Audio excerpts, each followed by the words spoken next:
É. Boa noite a todos, então.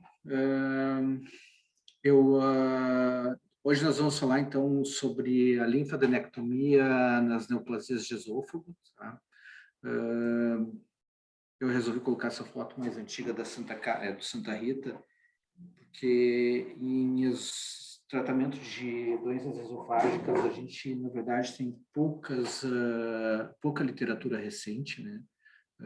É uma doença mais rara, então a gente não tem muitas informações, muitos estudos randomizados, existe muita coisa baseada em séries de casos, experiências e, na verdade, pouquíssimos estudos randomizados, tá? Só relembrando aqui uma coisa que é importante, não é, como eu falei, não é uma das doenças mais neoplásicas mais prevalentes, é a sexta no sexo masculino, a 13ª entre as mulheres. Aqui no Rio Grande do Sul, a região sul, nós temos uma prevalência um pouco maior, acredita-se que seja em função aí do chimarrão. Quando eu era estudante de medicina, ali na URGS tinha uma grande pesquisa que eles faziam para tentar identificar com mais precisão, e até hoje isso não ficou bem claro. Tá? Maior prevalência, a proporção de 3:1 entre homens para mulheres, e um dado que chama muita atenção, o número de novos casos é muito próximo ao número de mortes por ano, ou seja, ela tem uma mortalidade muito elevada, uma doença, é um câncer, um dos mais letais, vamos dizer, que a gente tem no nosso meio. No Brasil, ainda, esses dados, como vocês estão vendo, são de 2016, no Brasil, a estimativa é de 96% de carcinoma epidermoide, tá? Sendo o restante os adenocarcinomas. Eu estou mostrando aqui para vocês, esses dados são do levantamento que, junto com a oncologia clínica, a gente está começando a fazer. Então, de 2012 a 2017, 126 casos tratados na Santa Casa, nós tivemos aí, para vocês verem, já uma modificação na presença de adenocarcinoma muito maior do que a média nacional, tá? Isso tem sido observado não só no Rio Grande do Sul, mas em vários países que o carcinoma epidermoide é a patologia mais predominante do esôfago, está tendo uma migração para aumentando a proporção de adenocarcinomas. Então, vamos lá. Começando, eu acho que é importante a gente ver essa questão toda aqui do sistema de drenagem linfática do esôfago, porque é bem complexo. E isso torna essa uma patologia de difícil tratamento. Então, vocês estão vendo aqui, existe um plexo, uma drenagem linfática muito rica na lâmina própria, tá? E depois uma segunda camada também bem importante na submucosa, certo? Essa drenagem ela se dá principalmente longitudinalmente, tá?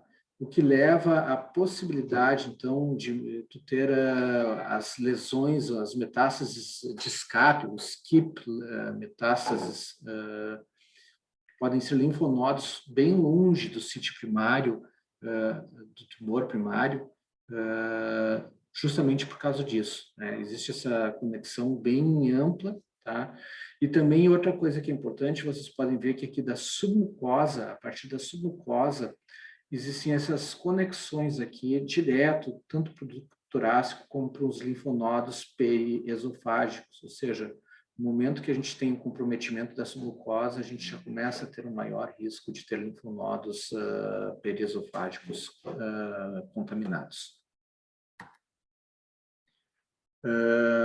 Só aqui para demonstração, aqui esse slide não é do trabalho original aqui, eu estou trazendo esse trabalho do Akiyama. O Dr. Akiyama é um dos pais, aí, vamos dizer, da cirurgia esofágica moderna. Os dados dele são muito importantes porque na escola dele eles tinham quase como sempre rotina realizar as linfadenectomias em 3 campos, ou seja, a gente vai ver daqui a pouco o que isso significa. E ele pode fazer uma boa amostragem, então, dos tecidos linfonodais. E o que ele vê? Que até o comprometimento da lâmina própria, tá? Que seria essa camada aqui. A contaminação linfonodal é praticamente zero. Mas no momento que a gente entra na muscular da mucosa ou na submucosa, a gente aumenta muito a proporção de metástases linfonodais. Ou seja, essa é uma patologia que muito precocemente vai levar a metástases linfonodais, e isso é uma das grandes dificuldades que a gente tem no tratamento dos tumores de esôfago.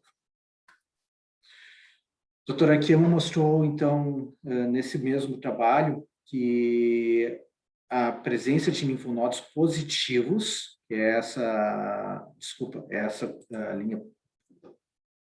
linha pontilhada aqui, diminuía significativamente a sobrevida dos pacientes quando comparado com os que tinham linfonodos negativos. Então, aqui a gente tem a sobrevida média dos pacientes deles em 5 anos. Então, vejam como é muito importante. Ele mostrou isso aqui, foi em 1984, se eu não me engano. Ele mostrou esses dados já confirmando que a presença de linfonodos positivos diminuía importantemente a sobrevida dos pacientes. Numa mesma publicação, ele mostrou um outro dado muito importante. Aqui em preto a gente pode ver a localização do tumor, tá? Então, sejam as lesões de esôfago em terço superior, médio e inferior, mas vocês podem ver como, mesmo em tumores de terço inferior, a gente tem até 10% de linfonodos que vão ser positivos lá em cima, lá quase na região cervical do esôfago, tá? E, da mesma forma, lesões em terço superior também vão dar linfonodos positivos lá embaixo na cavidade abdominal, só reforçando, então, essa questão que eu mostrei para vocês no início, que é a drenagem longitudinal, a drenagem linfática longitudinal do esôfago, torna essa uma doença que é muito mais difícil de tratar do ponto de vista cirúrgico. Aqui, a gente tem tido a possibilidade, eu sempre reforço com vocês, então vou tomar essa oportunidade, mostrando também no estômago a incidência de linfonodos metastáticos na pequena curvatura, tá? Por isso que eu sempre digo para vocês que a gente tem que começar a fazer a construção do tubo gástrico, e esse é um dos motivos que a gente faz um tubo gástrico e não usa o estômago total para reconstruir, é tirar essa drenagem linfática aqui, tirar esses linfonodos que são potencialmente comprometidos. Uma coisa importante que eu esqueci de comentar no início, assim, a gente vai falar principalmente de carcinoma epidermoide, né? É mais prevalente ainda no nosso meio, e a maioria das publicações que a gente tem aqui no Brasil são carcinoma epidermoide. Eu vou mostrar para vocês agora, vocês vão poder ter essa oportunidade aqui. Esse é o trabalho do Dr. Zivert, né, que tem a sua própria classificação em adenocarcinomas de junção, tá? Vejam como é diferente. O Zivert 1, ou seja, as lesões que são as lesões esofágicas, adenocarcinomas de esôfago, puras, vamos dizer assim, vejam como é diferente a incidência de linfonodos, subcarinal 10%, mas paratraqueal somente 5%, tá? Paratraqueal, e aqui também eles incluem os gânglios que seriam supraclaviculares. Já quando tem Zivert 2 e 3, vejam como cai muito, né? A contaminação subcarinal aqui dos linfonodos é praticamente 1%, é praticamente nula. Isso é muito importante, principalmente no ponto de vista de abordagem cirúrgica, que a gente vai falar em seguida. Ponto de vista de estadiamento, eu comecei aqui com a 6ª edição do AJCC, tá? Que é importante, isso é um debate que a gente teve desde o ano passado, em função de alguns casos que a gente teve, mostrando, nessa época, ainda era classificado somente em N0 ou N1, ou seja, é linfonodo negativo, linfonodo positivo, tá? Mas existia um dado que era muito importante nessa época, que era os linfonodos em tronco celíaco e subclaviculares, eles eram considerados como doença à distância metastática. Né? Então, eles tinham essa classificação própria, que era o M1A, se vocês voltarem lá, vocês vão ver isso. Mas já na época da edição do lançamento da sexta edição, já se questionavam essa informação, porque se viu que os pacientes que tinham esses linfonodos positivos e eram considerados metastáticos, eles tinham uma sobrevida melhor do que os pacientes que tinham metástases viscerais, como no fígado ou no pulmão. Tá? Então, desde essa época já se começou a questionar esse dado, essa informação, e fazer levantar aí a questão para que se fosse reavaliada essa informação em próximas edições. A sétima edição, então, já veio com essa modificação que foi mantida em linfonodal, vamos dizer, tá? Da sétima para a oitava teve praticamente nenhuma modificação em questões dos linfonodos, foram algumas modificações mais no T e no M, desculpa, mais no T, que surgiram as classificações com patológica, clínica e pós-neoadjuvância, mas se manteve a estratificação do linfonodal. E o que se mostrou é que o que se criou a partir da sétima edição, então, foi exatamente isso. N1, de 1 a 2 linfonodos, N2, de 3 a 6 linfonodos positivos e N3, mais de 7 linfonodos positivos. Aqui entra uma coisa que eu vou falar com vocês. Eu já tinha batido o martelo, que é a questão do linfonodo celíaco e supraclavicular. O linfonodo celíaco não é mais considerado doença metastática e o linfonodo supraclavicular também não. Há pouco tempo, eu tinha comentado com os residentes da oncológica que o supraclavicular era considerado metastático pela oitava edição. E aí começa sempre, eu vou dizer para vocês, as confusões em doenças de esôfago. Vou mostrar para vocês agora aqui o print do UICC, que é o órgão mais global, vamos dizer assim, que eles falam que, na verdade, o linfonodo supraclavicular é considerado metastático. Mas isso consta somente no ICC, não é considerado no NIH, nem pelo AJCC. Então, eu quero reforçar com vocês que a gente deve voltar a considerar o linfonodo supraclavicular como doença loco-regional. Outra coisa bem interessante no esôfago é que a forma de abordagem vai determinar, em parte, o tipo de linfadenectomia ou extensão da linfadenectomia que a gente pode fazer. Uma abordagem transiatal, ela te permite, tecnicamente, uma linfadenectomia mais restrita, apesar de, certamente, tem alguns colegas que vão dizer, não, dá para fazer uma linfadenectomia boa, eu tenho uma técnica, sempre existe isso, tá? Mas, via de regra, a abordagem transiatal, ela é uma abordagem que limita um pouco a quantidade de tecido linfonodal. As abordagens transtorácicas, sejam o Ivorly ou o Zumakil, tá? Elas permitem, então, que sejam feitas linfadenectomias em 2 campos e, se o cirurgião ou a escola fizer abordagem cervical também, até em 3 campos. Esse é o trabalho original do Oringer. Tá? O Oringer é um dos grandes desenvolvedores da técnica transiatal. Esse trabalho é de 1984. E vejam bem, o que o Oringer alega?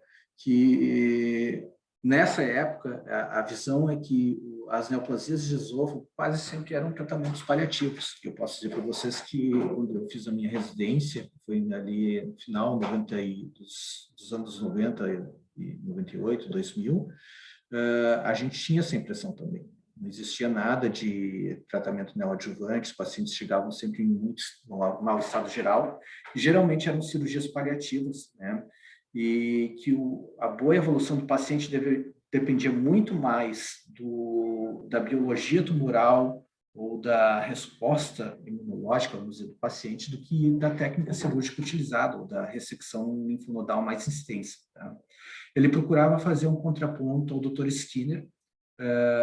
Eu acho que vocês já ouviram falar em ressecção em bloco, tá? Que é uma proposta do Dr. Skinner. O Dr. Skinner preconizava se ressecar pericárdio, pleura, diafragma. Era uma ressecção muito mais extensa, tá? Onde não se preocupava, estou ressecando o grupo linfonodal 4, 8, 10, seja qual for. Era mais uma ressecção realmente em bloco. E o Oringer mostrou que os resultados dele eram muito parecidos com essa ressecção mais extensa, tá? Que era a realidade da época. Aqui, então vamos começando a trazer mais para tempos modernos. O que a gente tem aqui é basicamente a nomenclatura linfonodal pelo AJCC, tá? Que a gente tem, se vocês olharem a distribuição dos linfonodos subcarinais, principalmente, é muito parecida aqui, tá? Se a gente pegar esse grupo aqui. Muda um pouco a numeração, mas a disposição é muito parecida. No estômago e na região cervical, eles são mais detalhados. Essa é a classificação japonesa, tá? A nomenclatura japonesa, que é utilizada até hoje. Eles têm uma nomenclatura muito mais detalhada no abdômen e na região cervical. O porquê dessa nomenclatura aqui na região cervical é porque, como a gente vai ver, os japoneses e em alguns outros países asiáticos, a realização de linfadenectomia cervical, ou seja, em 3 campos, eu quero dizer, a inclusão da linfadenectomia cervical é uma rotina na cirurgia de esôfago. A linfadenectomia em 2 campos, aqui eu não consegui um slide tão bom que usasse a numeração ocidental, tá? Mas para vocês entenderem, eu acho que isso é interessante para que vocês peguem isso aqui, a nomenclatura da linfadenectomia em 2 campos. Uma padrão é uma linfadenectomia que a gente tira basicamente os linfonodos periesofágicos mais subcarinais, tá? Que é o que a gente faz na maioria dos nossos casos. Depois vem a linfadenectomia ampliada, que vai incluir os linfonodos ali do grupo paratraqueal direito, certo? E, por final, a linfadenectomia em 2 campos total, que vai incluir os linfonodos paratraqueais direitos e esquerdos. Isso é factível, como eu depois vou mostrar para vocês, falar para vocês, dá para fazer tanto pela abordagem minimamente invasiva quanto a cirurgia convencional. Agora, vamos lá. Eu falei que esôfago tem muito pouca informação, eu poderia trazer, se vocês entrarem aí no PubMed, vocês vão ver uma quantidade muito grande de relatos de casos, séries de casos, mas praticamente poucos estudos randomizados. Esse é um dos poucos deles que existe. O que foi aqui o objetivo do Dr. Usher foi comparar, então, a esofagectomia transhiatal, tá, com a transtorácica. E qual é que era a proposta dele? Que a transtorácica, tu faz uma linfadenectomia mais extensa e tu teria uma melhor sobrevida. Por outro lado, a transhiatal é uma cirurgia teoricamente menos mórbida e tu não teria tantas complicações. E realmente, assim, se a gente for olhar, as complicações foram muito mais frequentes na esofagectomia transtorácica, né, feita com toracotomia. Esse artigo, desculpa, deixa eu tirar essa telinha aqui. Esse artigo é de 2002, né, e posteriormente os dados a longo prazo foram publicados novamente em 2007. Não teve muita modificação, mas o que eles viram, assim, realmente números de linfonodos bem superior na transtorácica, tá, do que na transhiatal. A permanência hospitalar foi maior também na transtorácica, permanência em UTI.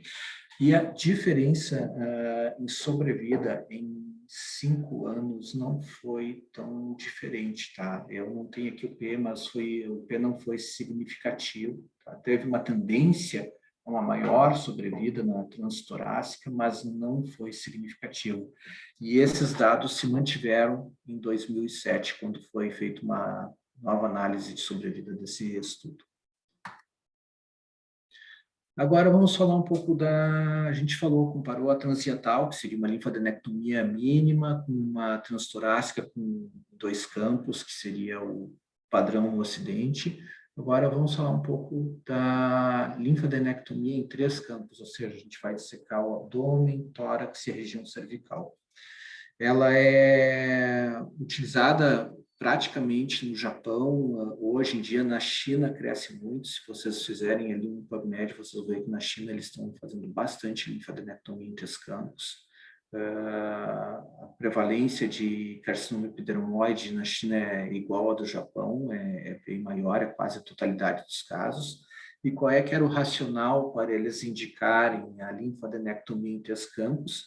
É que, desde lá dos estudos do Akiyama, se notou que entre 20% a 30%, os pacientes tinham linfonodos cervicais positivos em 20% a 30% dos casos de neoplasia de terço médio e inferior.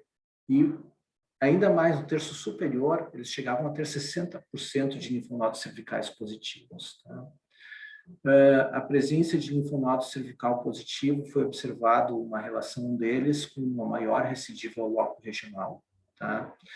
E o outro dado é que, através de séries de casos, como eu falei, no Japão, eles notaram uma sobrevida maior em 5 anos, em estudos comparativos, retrospectivos históricos, para dizer, tá? Em séries de casos, se observou uma sobrevida em 5 anos maior nos pacientes que foram submetidos a linfadenectomia em 3 campos. Tá?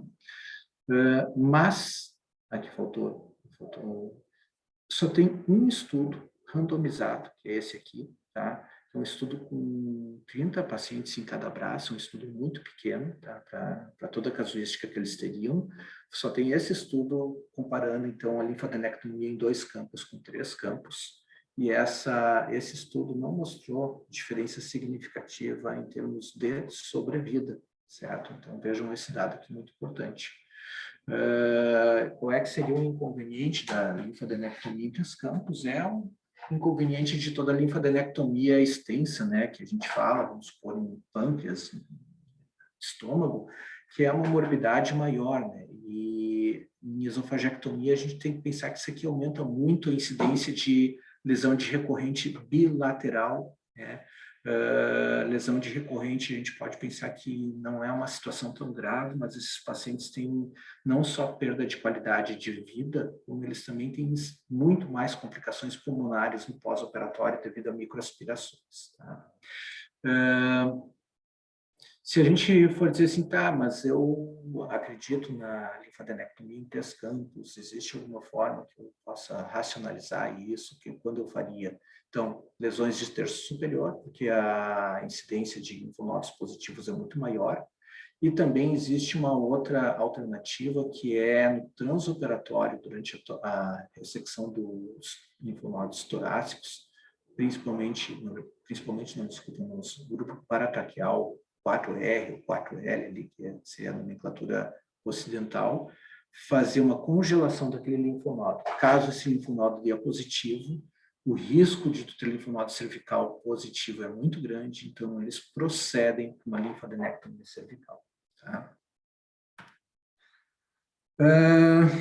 Bom, vamos lá, então. A gente falou bastante sobre nossos encontros ali, a gente falou bastante sobre esse ponto em particular, que é o linfonodo supraclavicular.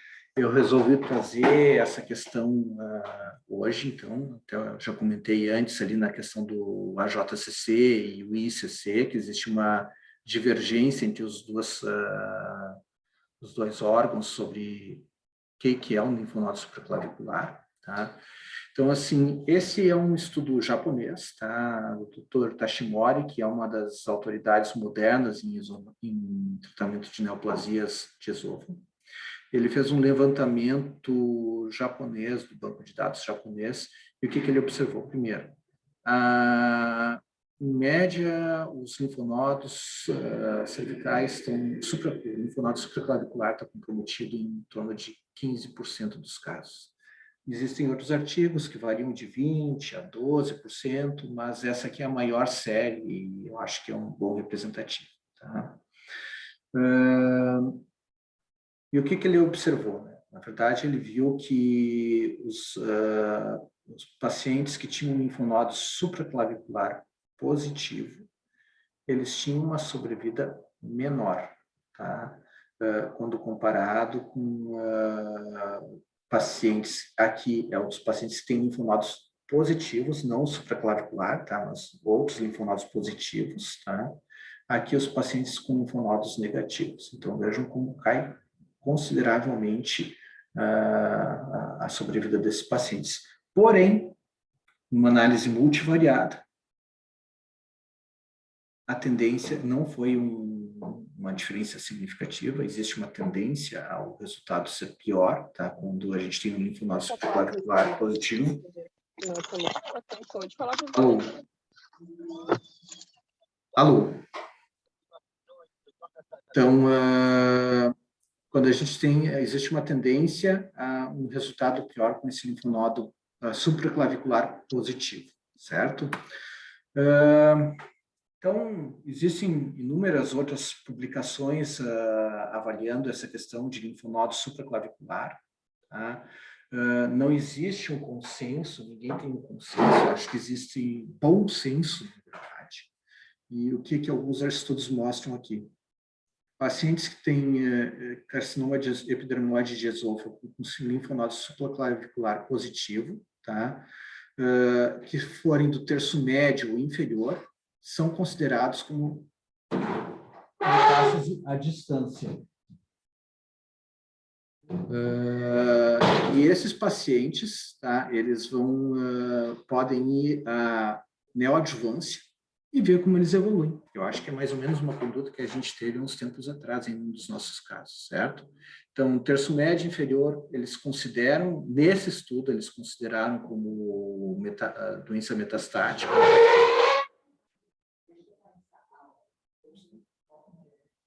E, desculpa, pessoal.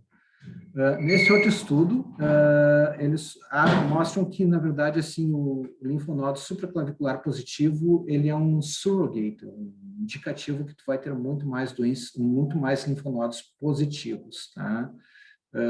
Mas eles não afastam o tratamento, porque, mais uma vez, no tempo moderno, com a neoadjuvância, isso pode modificar, e eles preconizam que os pacientes que tiverem uma resposta boa à neoadjuvância devem, sim, ser submetidos a tratamento cirúrgico, tratamento trimodal. E, por final, essa outra série de casos aqui, eles mostram que 30% dos pacientes que foram... Aqui, esse estudo é um estudo mais... é um estudo ruim, vamos botar dessa forma, porque eles misturam pacientes com neoadjuvância, sem neoadjuvância, mas eles viram que até 30% dos pacientes que tinham os linfonodos positivos e foram levados, seja com ou sem neoadjuvância, à cirurgia, tiveram uma sobrevida boa, uma longa sobrevida aí, quando se considerou como curado, ou seja, R0. Rapidamente, então, hoje a gente faz esofagectomia minimamente invasiva, sempre fica aquela questão, cada vez que vocês vejam, a indicação de esofagectomia minimamente invasiva cresceu ao longo dos anos, eu acredito que hoje ela deva dominar na maioria dos serviços. A pergunta que fica é se a gente consegue fazer uma ressecção linfonodal tão extensa e satisfatória como na cirurgia convencional, e os estudos, em sua maioria, mostram que sim. Tá? Então, a gente consegue, às vezes, em alguns casos, até um número superior, que foi aqui no caso do Dr. Luketich, ele é o maior serviço dos Estados Unidos, hoje em dia, de tratamento de neoplasias de esôfago, a maioria adenocarcinoma, né, para o perfil de países ocidentais bem desenvolvidos, mas eles conseguiram um número significativamente maior de linfonodos até na esofagectomia minimamente invasiva. até esse outro estudo, que é um estudo multicêntrico, também mostrou que se consegue, desculpa, aqui, um número semelhante de linfonodos, tá? Que não teve diferença nem para melhor nem para pior, mas consegue, então, fazer uma boa recepção linfonodal. Depois você pode me dar bingo? Sim, desculpa. Aqui só mostrando, né, que como é possível a gente ver aqui bronquiofonte esquerdo, bronquiofonte direito, traqueia, tá? Aqui é o cajado da aorta e aqui está passando o nervo recorrente esquerdo, né? Vejam como se consegue fazer uma boa limpeza aqui dos linfonodos. Existem várias técnicas descritas para se fazer essa abordagem, tá? E, então, isso tende a não ser um problema na cirurgia minimamente invasiva. Mais recentemente, de 2012 para cá, a gente tem usado quase que rotineiramente neoadjuvância nas esofagectomias, os pacientes com neoplasias de esôfago, tá? E algumas coisas são bem interessantes que estão surgindo, né? Porque, primeiro, o que se observou? Esse aqui é uma subanálise do estudo CROSS, que todos nós conhecemos. Nessa subanálise aqui, se viu o seguinte, que, na verdade, assim, os pacientes que não fizeram neoadjuvância, o número de linfonodos ressecados teve impacto na sobrevida dos pacientes. Tá? Já os pacientes que fizeram neoadjuvância, o número de linfonodos ressecados não teve. O que teve importância? Sim, tem linfonodo positivo, era ruim. Tem negativo, não tinha diferença, não tinha impacto. Mas o número de linfonodos ressecados não foi importante. E isso levanta uma questão que ainda não está bem esclarecida, tem bastante publicações já, que é qual a necessidade de uma linfadenectomia extensa em pacientes que foram submetidos à neoadjuvância. Antes de passar para o próximo slide, eu não fiz nenhum. Existem técnicas que vocês já devem ter visto de linfonodo sentinela, outras técnicas para se aplicar na detecção de doença metastática linfonodal nas neoplasias de esôfago. O linfonodo sentinela, ele é muito complicado no esôfago justamente devido à drenagem linfática dele, né? Hoje, então, eles usam, que nem no próprio sistema aí da Vinci, da robótica, já existe, ele já vem equipado com câmeras que detectam o verde de indocianina, né, que se injeta. Tu pode usar, não sei se é fluorescência, não sei direito, se alguém souber, depois pode me falar. Tu pode detectar toda a drenagem linfática, os linfonodos principais, e assim tu pode fazer essa linfonodo sentinela, mas as neoplasias de esôfago ainda não têm um espaço bem definido e não se tem um valor exato para isso, tá? Chegando então ao final, o que a gente vai dizer assim?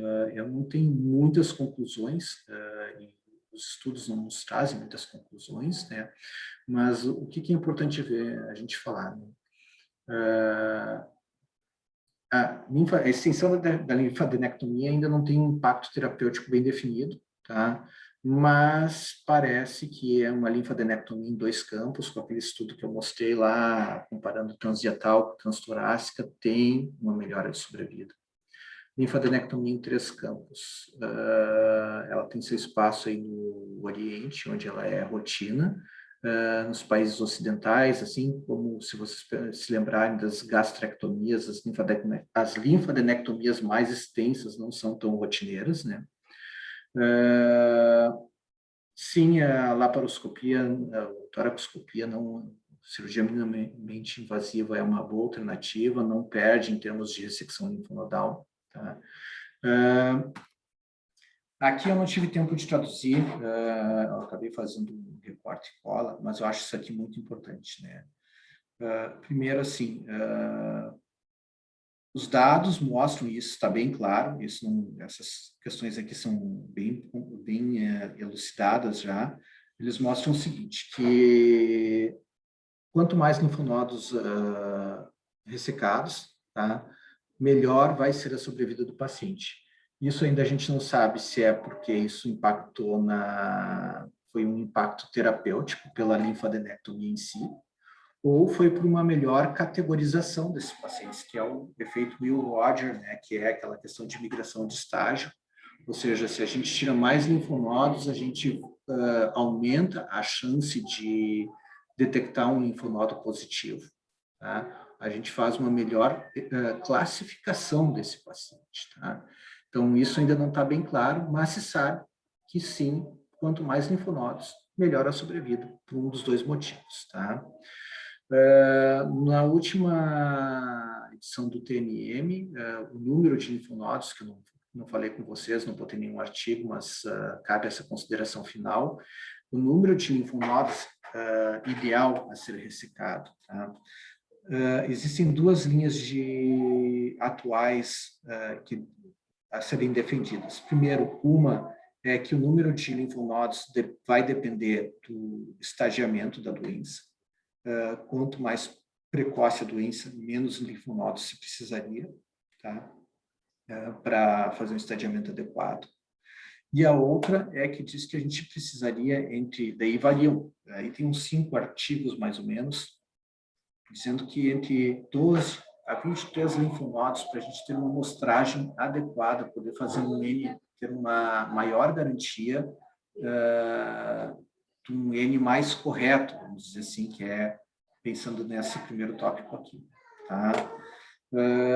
A outra questão que é muito importante é uma linfadenectomia ampla, vamos dizer assim, ela é tanto um marcador de uma boa técnica cirúrgica, quanto de uma boa avaliação pela patologia, né? A gente sabe muito bem, às vezes a gente vê vários linfonodos ali na peça e depois vem lá na descrição da patologia, infelizmente, às vezes 2, 3 linfonodos.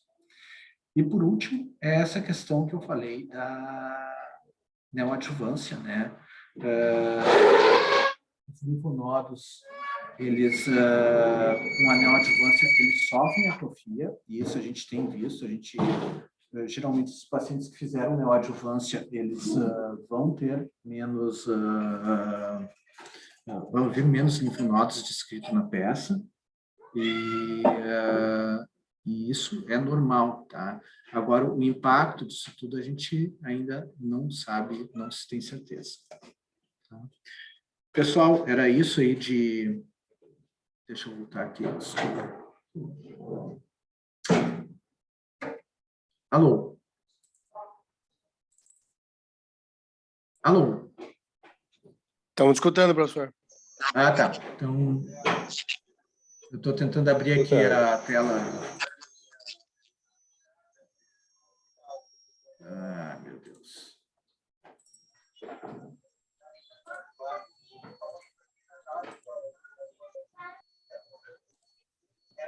Bom, vamos lá. Quem tem perguntas aí...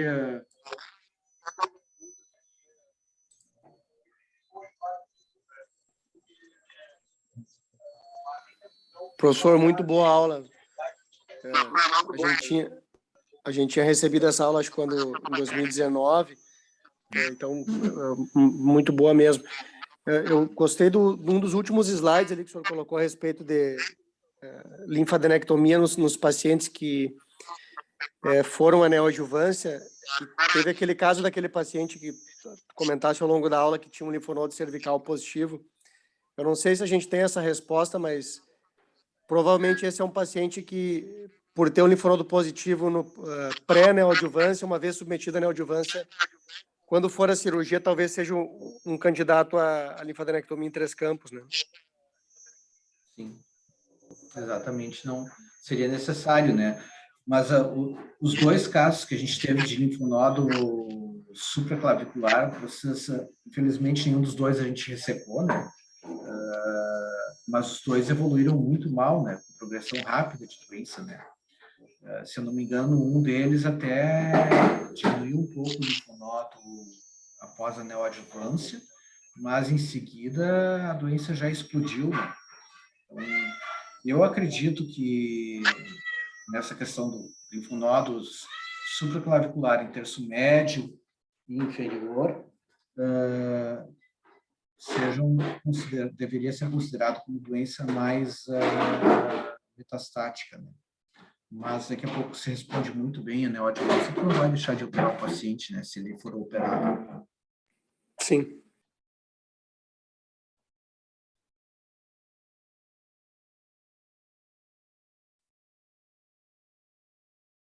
Alguém mais queria perguntar alguma coisa, pessoal? Ou podemos encerrar? Professor, ali, Davi, primeiramente, parabenizar pela aula, muito boa mesmo.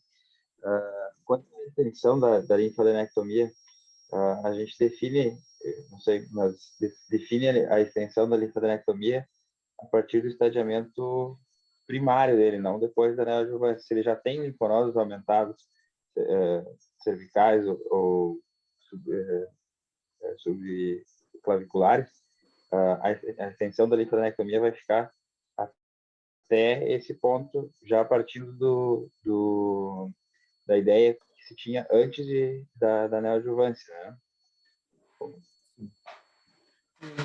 Essa é a minha visão. Tá? São coisas que a gente está desenvolvendo, né? Agora a gente tem começado a unificar aí as condutas do serviço, mas eu acho que sim, se tu tem um linfonodo, mesmo que ele tenha respondido, tá, neoadjuvância, tu vai tratar ele cirurgicamente depois, né, se tu levar esse paciente para o trimodal. Então, eu acho que tem que ser feita essa... Hoje eu digo isso com bem mais convicção, né, porque eu me lembro que no ano passado a gente discutia os casos e a gente não tinha tanta convicção na conduta, né.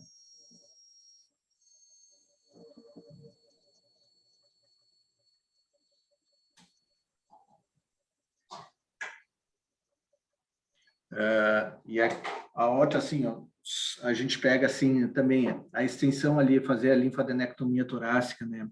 Vocês têm visto, tem ficado cada vez mais tranquilo fazer toda aquela subcarinal, toda a infracarinal, né? A gente tem cada vez feito mais tranquilidade, né? Isso é uma curva de aprendizado, à medida que a gente vai dominando a técnica ali, a gente consegue fazer o 4R e o 4 direito e o 4 esquerdo, eventualmente, com muito mais tranquilidade, né? Porque não são impossíveis. É uma questão mais de segurança e tempo de cirurgia, né? Na verdade, que a gente tem considerado nos casos. Infelizmente, esses pacientes são todos pacientes meio limítrofes, né? No nosso meio, então a gente tem que pensar que cirurgia muito prolongada, às vezes, também não é um benefício bom para o paciente, né? Mas isso de não usar o Carlins ajuda muito também, né? De deixar a gente consegue deixar, às vezes, o pneumo em 6. A última a gente fez com pneumo em 6, né? Então, para paciente é muito melhor. Com certeza, não. Eu estou bem satisfeito aí com os resultados que a gente tem tido aí nos últimos casos, está cada vez melhor.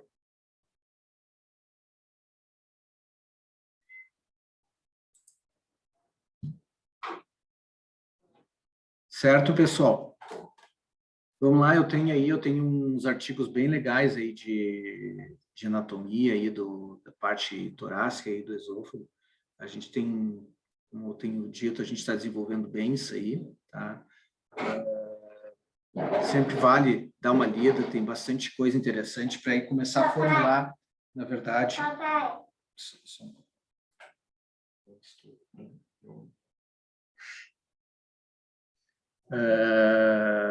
A gente tem que a gente pode começar a desenvolver ideias, né? Mas para isso a gente precisa às vezes ir atrás aí do que tem de literatura, que apesar de não terem estudos assim robustos, mas sempre tem ideias que estão ali flutuando no meio para a gente pegar, né?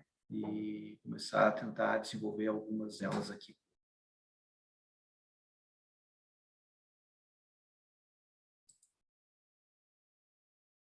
Ok?